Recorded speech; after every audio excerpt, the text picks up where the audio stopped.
Diffusion, it is a process of mass transfer of individual molecules of a substance brought about by random molecular motion and associated with a driving force such as concentration gradient. إذن البروسيس is a mass transfer لindividual molecules. معناتها الموليكولز should be dissolved. It is brought about by random molecular motion or Brownian motion, and the driving force is the concentration gradient. هلا معناتها البارتيكلز diffuse spontaneously from region of higher concentration to lower concentration until the concentration becomes uniform. Diffusion is extremely important in pharmaceutical sciences. It has several pharmaceutical applications such as release and dissolution of drugs from the dosage forms, also permeation and distribution of drug in living tissues. The mass transfer of a solvent, water or a solute, forms the basis for many important phenomena in the pharmaceutical sciences. For example, diffusion of a drug across biological membrane is required for a drug to be absorbed into and eliminated from the body to get to the site of action within a particular cell. Isn't diffusion is extremely important for drugs for entering or leaving the body. Diffusion is also important along with convection for drug distribution throughout the body and into tissues and organs. A difference between diffusion and convection. Diffusion, as we mentioned here, random molecular motion, while convection is usually accompanied with energy transfer in presence of agitation. Also, drug release from a variety of delivery systems. Drug release is a multi-step process that includes diffusion, disintegration, deaggregation, and dissolution. Some of these processes will be discussed later. Drug release must occur before the drug can have a pharmacological activity. Also, it is important in dialysis. Dialysis is separation of particles in a liquid based on the difference in their ability to pass through a membrane. It has several medical applications. Osmosis. Osmosis here, as a process, here solvent, when the solvent passes through a semi-permeable membrane to dilute the solution containing a solute and solvent.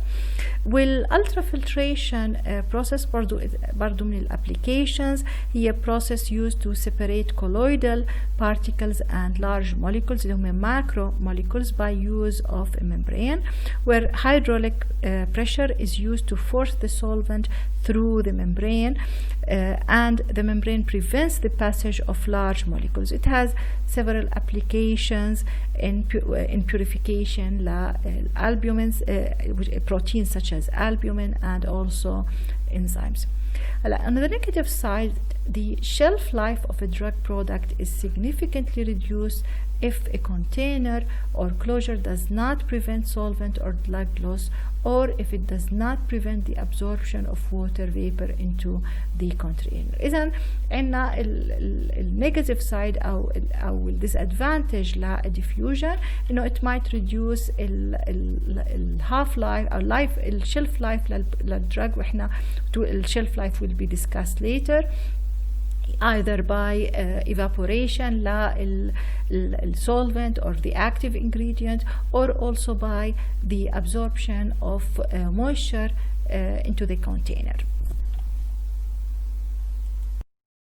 There are several ways of diffusion of solute or solvent across a physical or biological membrane. These processes or ways are simple molecular diffusion, diffusion through solvent-filled pores, and diffusion through polymer strands with branching and intersecting channels.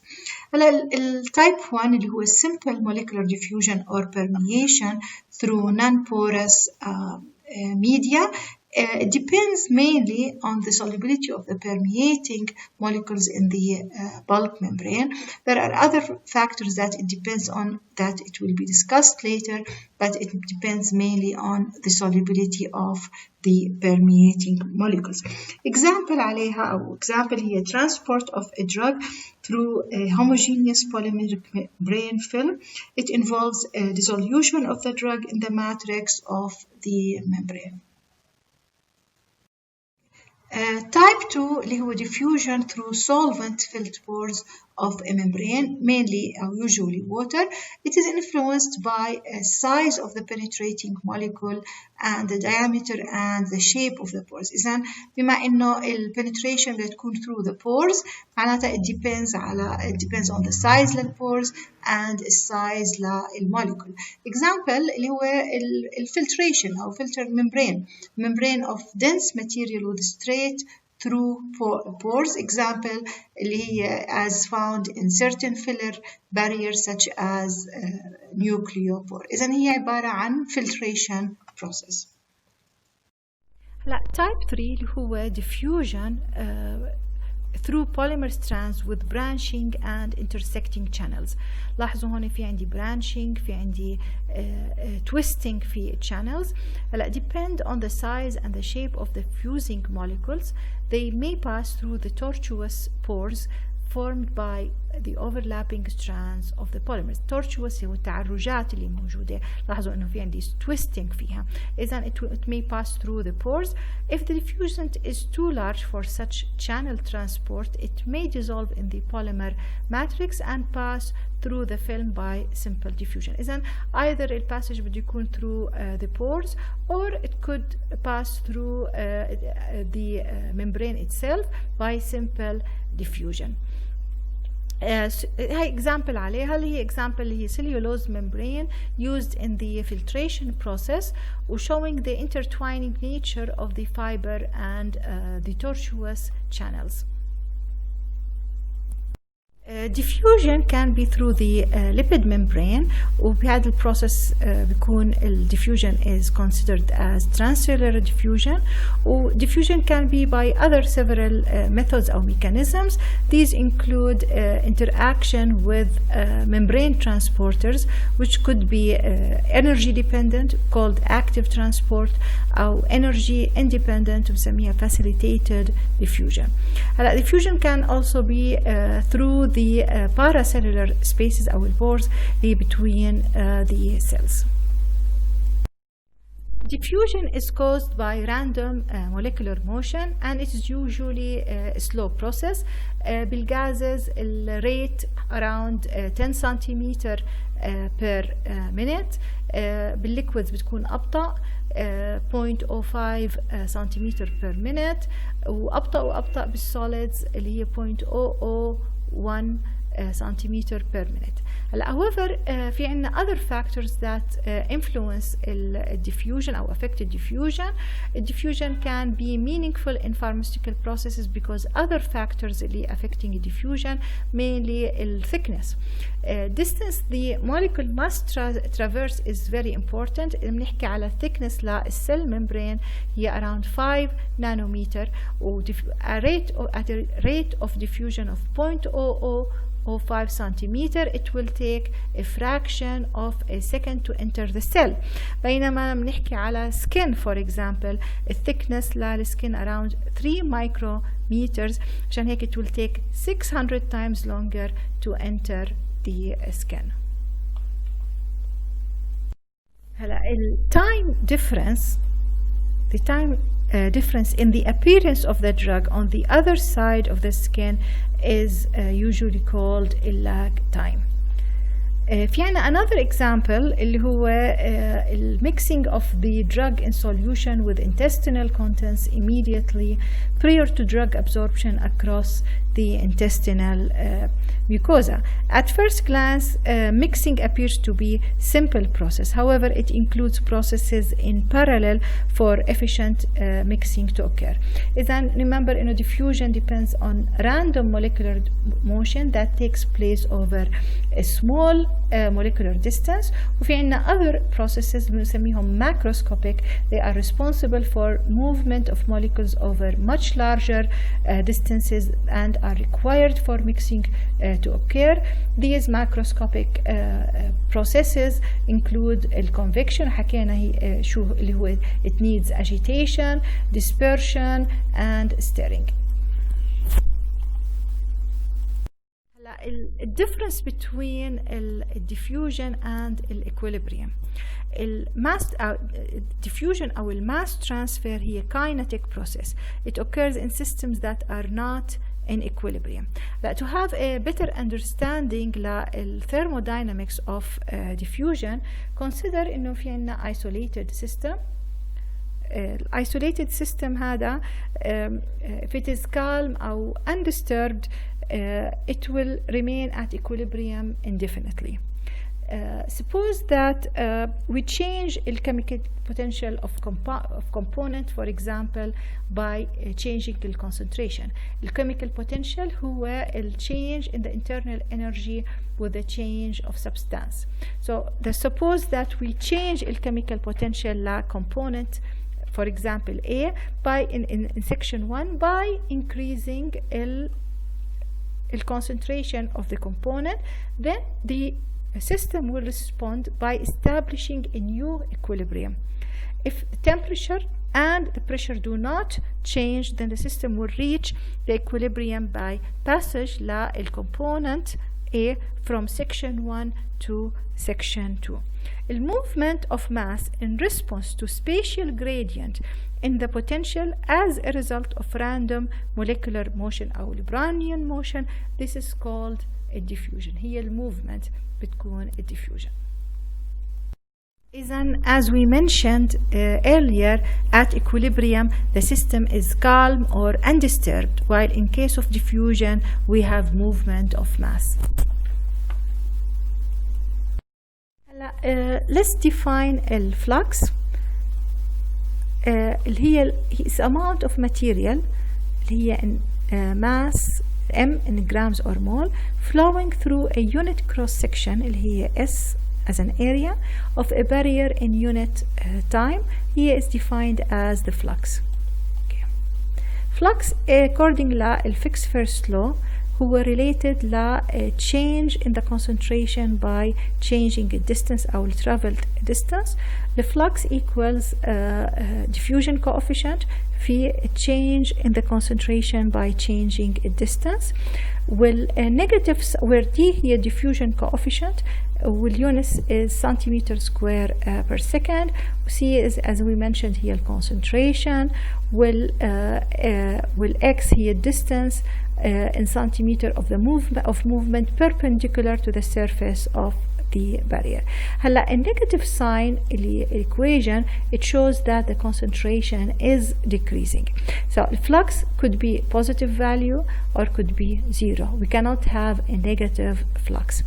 هلا دي هو diffusion coefficient or the diffusivity, and it looks like a constant value, but it is usually affected by concentration, temperature, pressure, according to Stokes-Einstein equation. It also is affected by the solvent properties such as the viscosity. It is also affected by the chemical nature of the diffusant such as the size of the molecule. Fick's second law.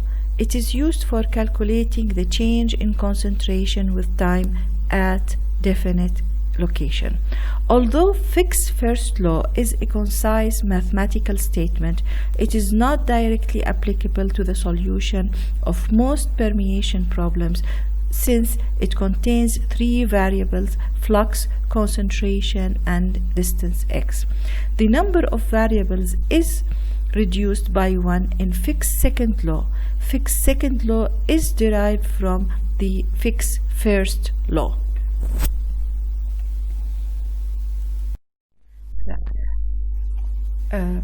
To To derive Fick's second law, consider a volume element. This is the volume element lying between two plates perpendicular to the vector of diffusive flow x. This is the diffusive flow x, separated by a distance delta x. Okay. The flux at point P in a plane equals, according to Fick's first law, minus diffusion coefficient multiplied by change in the concentration by changing a distance.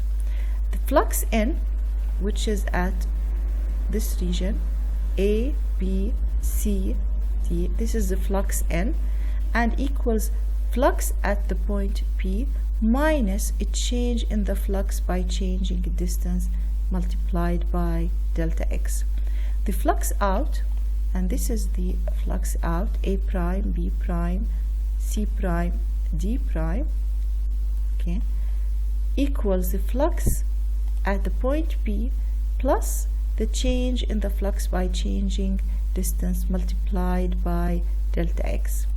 And since the area equals AB multiplied by BC region distance, is an area equals 2 delta y multiplied by 2 delta z, and it equals 4 delta y delta z. A difference in concentration results from difference in input and output. So we need to calculate the dq net, which is the difference between the input and the output, and it equals minus 8 delta x delta y delta z multiplied by the change in the flux by changing a distance. If we look at the element 8 delta x delta y delta z equals the volume, and the relationship between the amount and concentration is related to the volume. Therefore dq by dt equals 8 delta x delta y delta z multiplied by change in the concentration by changing a time. Therefore dc by dt equals minus change in the flux by changing distance, which is, if we look at Fick's first law, change in the flux equals minus diffusion coefficient multiplied by change in the concentration by changing distance. Differentiating the first law and combining it with the previous equation gives us change in the concentration by changing time equals diffusion coefficient multiplied by the second derivative dc by dx square. If more than one-dimensional diffusion is to be considered, it is necessary to assess the net change in mass along to the other diffusional vectors by similar methods. Fick's second law, the general equation for Fick's second law in 3 dimensions is shown in this equation. Fick's second law states that the change in concentration with time in a particular region is proportional to the change in concentration gradient at that point in the system.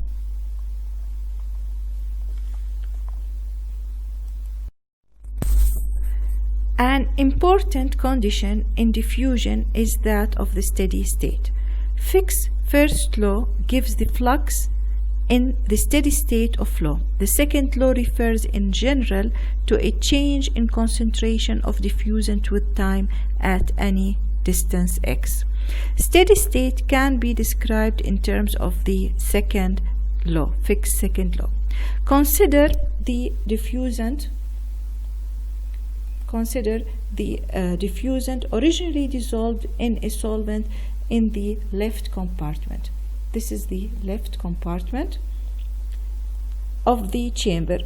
Solvent alone is placed in the right hand side of the barrier, and the solute or penetrant diffuses through the central barrier from solution to the solvent side.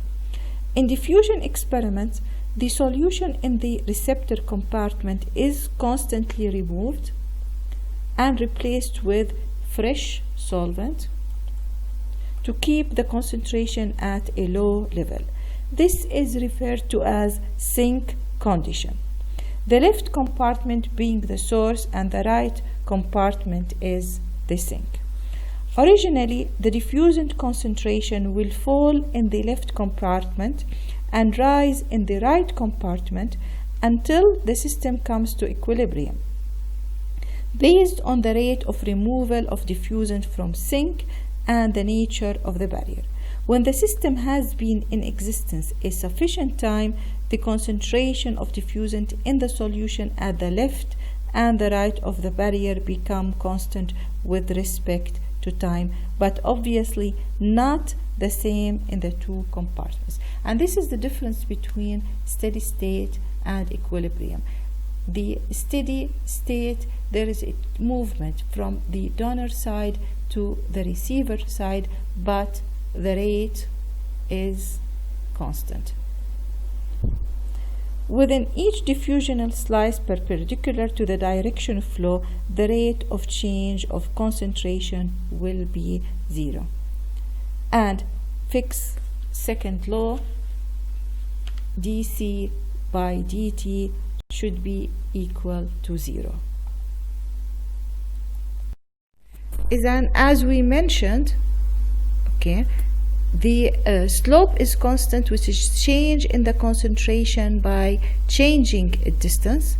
A second derivative اللي هي to give us the fixed second law, the change in the concentration by changing time equals 0. So this means at steady state there will be no change in the concentration by changing time at certain location. Since D, our diffusion coefficient, is not equal to 0, then second derivative equals to 0, which means change in the concentration by changing a distance equals a constant. This is x and this is the c, which change in the concentration by changing the distance is a constant value. Concentration gradient across the membrane is constant. X, the thickness actually of the membrane, the concentration gradient across the membrane is constant, signifying a linear relationship between the concentration and distance.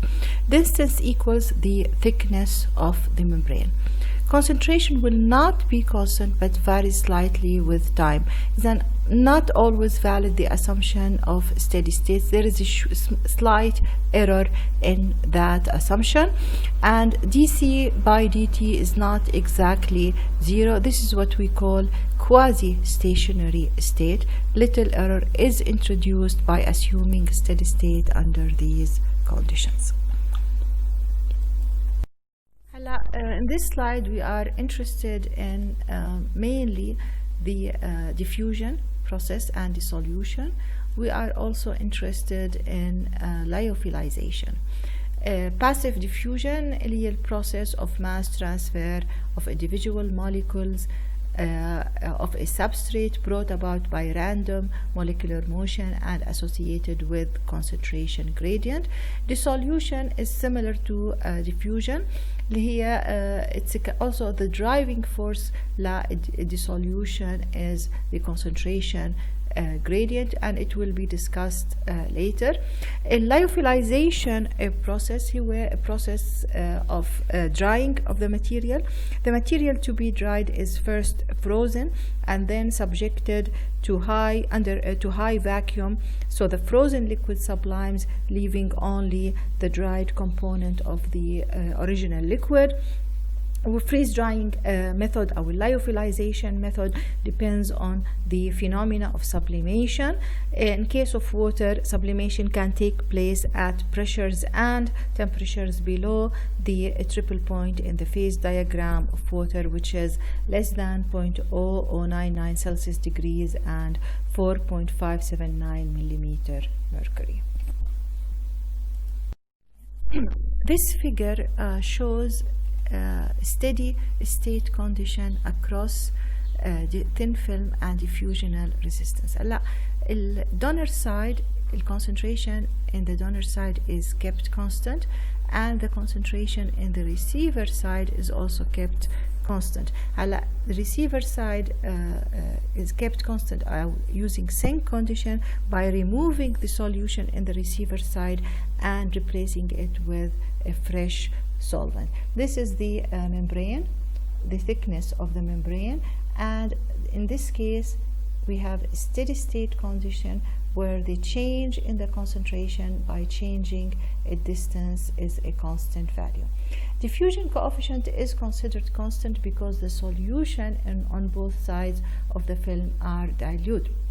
Remember, we mentioned that the diffusion coefficient might be affected by the concentration, also might be affected by the solvent and other issues according to Stokes-Einstein equation. In this case, we are assuming that the diffusion coefficient is constant by using low concentrations.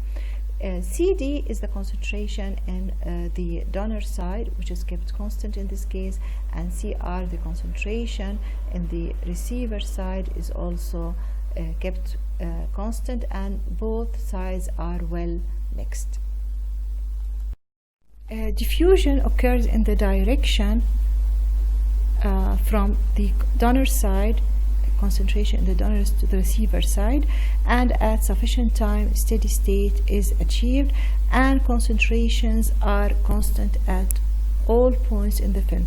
For example, at steady state at time equals t infinity, there will be no change in the concentration at certain point with time. Change in the concentration by changing its time will be 0. إذن dc by dt, the change, which is according to the fixed second law, equals a second derivative which is equal 0. Change in the concentration by changing its distance is constant, while the change in concentration by changing time equals 0. If we integrate twice the fixed second law at steady state using the conditions at z equals 0, the concentration equals the concentration in the donor side, and at z equals h, the concentration equals the concentration in the receiver side, we obtain the following equation where the flux equals diffusion coefficient divided by the thickness of the membrane multiplied by the difference in the concentration between the C1 and C2. The term HD is called usually a resistance or diffusional resistance and is denoted by R. The flux equation can be written as flux equals C1 minus C2 divided by the resistance, where R equals thickness of the membrane divided by the diffusion coefficient. There is an inverse relationship between resistance and permeability. The higher the resistance to diffusion, the lower the permeability of the diffusing substance. If the two departments, donor side and receiver side, are separated by a membrane with a thickness h and a cross-sectional area s, and if the concentrations on the left side and the right side of the membrane are C1 and C2 respectively, the following equation is obtained. The flux equals dm by dt divided by s, where m is the mass, t is the time, and s is the cross-sectional area. And it equals diffusion coefficient multiplied by C1 minus C2 divided by thickness. Actually, C1 minus C2 divided by thickness is the slope, which is dc by dx, and it is assumed to be constant at steady state conditions where the slope or the change in the concentration by changing distance is kept constant. This equation assumes that the aqueous diffusion layer is insignificant. Usually we have an aqueous diffusion layer on both sides of the membrane, and it might affect the resistance and the diffusion usually. However, in this situation we are assuming that the aqueous diffusion layer is insignificant and is not affecting the transport process. C1 and C2 are the concentrations on the left side and the right side of the membrane, and they are usually not known. But the concentration in the donor side, which is an aqueous medium, and the concentration in the receiver side also, which is an aqueous medium, are known. If we know the partition coefficient between the lipid membrane and the aqueous medium, and if we have the concentration in the donor side, which is in an aqueous medium, and or if we have the concentration in the receiver side, we can determine the C1, which is on the left side of the membrane, and C2, which is on the right side of the membrane. Therefore, dm by dt equals diffusion coefficient, cross-sectional area, partition coefficient, multiplied by the difference in the concentration between the donor side and receiver side divided by the thickness. If we have sink conditions, then the concentration in the receiver side can be considered as 0. Therefore, the dm by dt, the change in the mass or amount by changing time, equals diffusion coefficient multiplied by cross-sectional area multiplied by partition coefficient multiplied by the concentration in the donor side divided by the thickness of the membrane. We determine, or we define, the d multiplied by k divided by h as p, or the permeability coefficient. Therefore, dm by dt equals permeability coefficient multiplied by the cross-sectional area multiplied by the concentration in the donor side, where p equals, or the permeability coefficient equals, diffusion coefficient multiplied by partition coefficient divided by the thickness. Since the partition coefficient is unitless and the unit of diffusion coefficient is centimeter square per second, when it is divided by the thickness, the units of the permeability coefficients will be centimeter per second. In certain conditions, it is not possible to determine separately the diffusion coefficient, partition coefficient, or thickness of the membrane. Therefore, they usually use the permeability coefficient, which is a constant value d multiplied by k divided by h.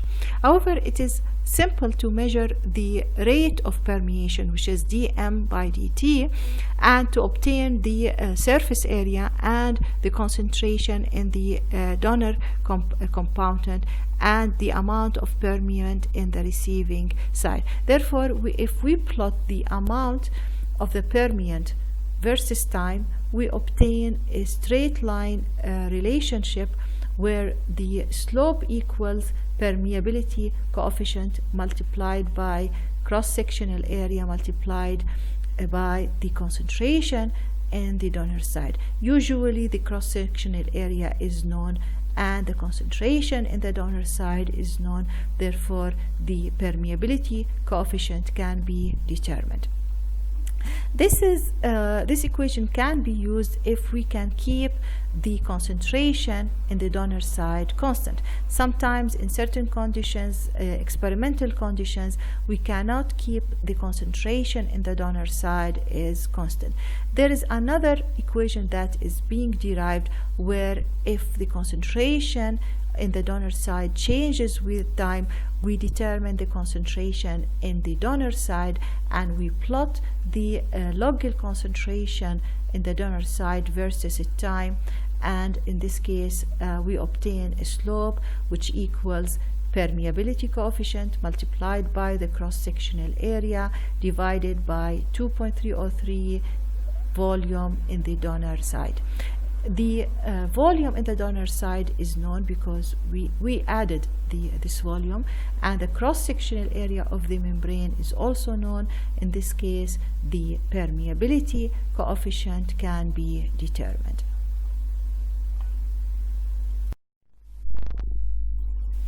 This figure is obtained from a diffusional experiment.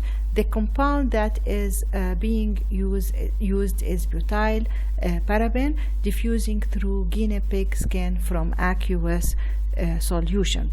The compound butyl paraben is dissolved in an aqueous solution and added to the left compartment, and the right compartment contained fresh solvent in order to obtain sink condition. The butyl paraben is measured in the receiver side, and the amount penetrated in the receiver side versus time is obtained. As you can notice at the beginning of the experiment, there is a non-steady state condition, and after a certain period of time a straight line relationship is being obtained. And the slope in this case equals diffusion coefficient multiplied by the partition coefficient multiplied by the concentration in the donor side multiplied by the cross-sectional area divided by the thickness of the membrane. Since the y-axis is the amount penetrated and the x-axis is the time. The lag time is usually obtained from the steady state, where we obtain the linear relationship, and the lag time equals is obtained when the amount penetrated equals 0, and it is obtained from the linear relationship after the steady state is being achieved. This is an example for an experiment or diffusion experiment.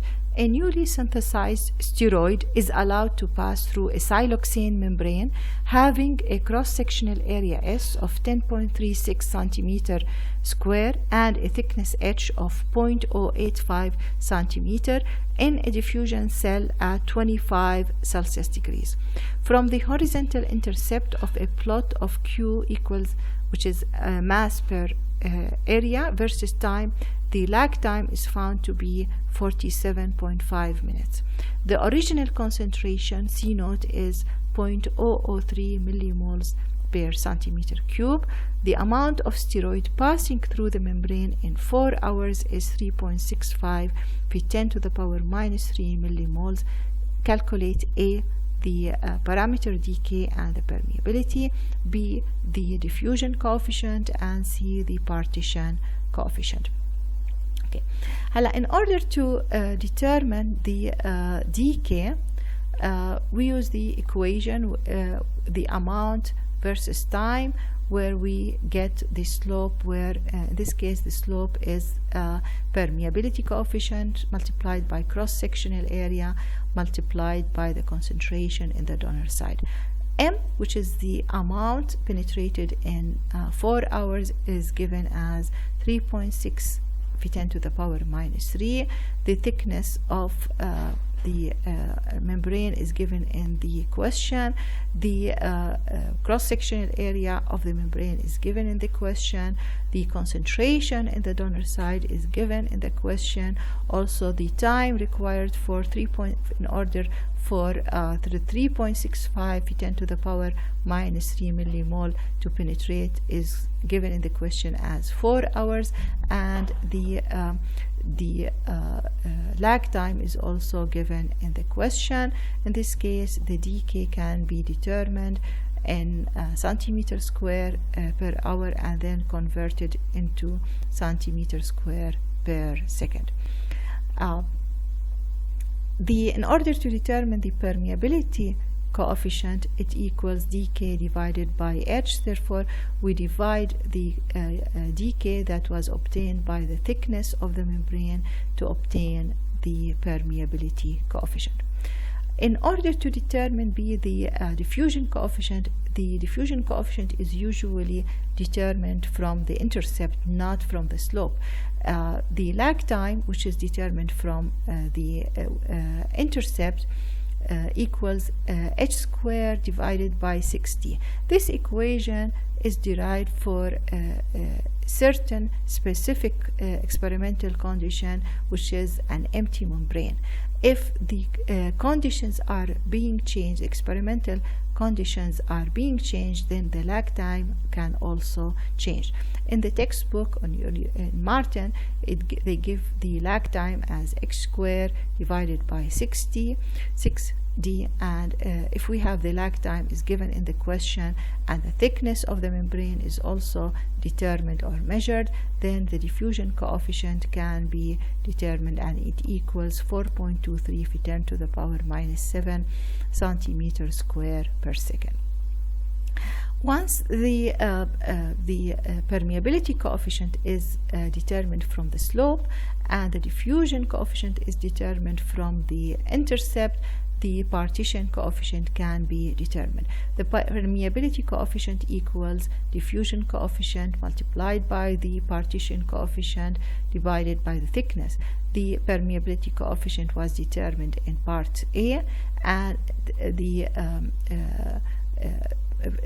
determined in part A, and the diffusion coefficient was determined in part B, and the thickness of the membrane is given in the question. Therefore, the partition coefficient can be determined, and it equals 2.03. This table shows approximate diffusion and permeability coefficients for drugs passing from solvent in which they are dissolved through natural and synthetic membranes. As you notice, most of them they are usually close to diffusion coefficients are close to 1 for 10 to the power minus 5 or minus 6, most of the compounds.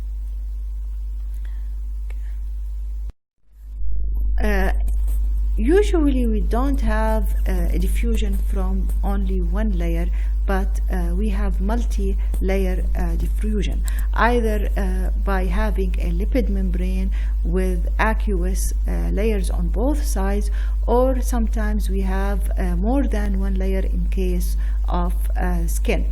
This figure shows the passage of a topically applied drug from its vehicle through the lipoidal and lower hydrous layers of the skin. This is the drug in the vehicle in the skin surface. Then the drug will pass through the lipid layer, which is the stratum corneum. Then it will pass through hydrous layers and then into deeper layer. And in this case, although we have steady state conditions, we have a difference in the concentration between each layer based on the difference in the partition coefficient of each drug, and the total resistance is usually additive. It is the summation of the resistance in the lipid layer and the hydrous layer and the deeper layers. Total resistance is the reciprocal of the total permeability, and in this case the resistance is additive for a series of layers.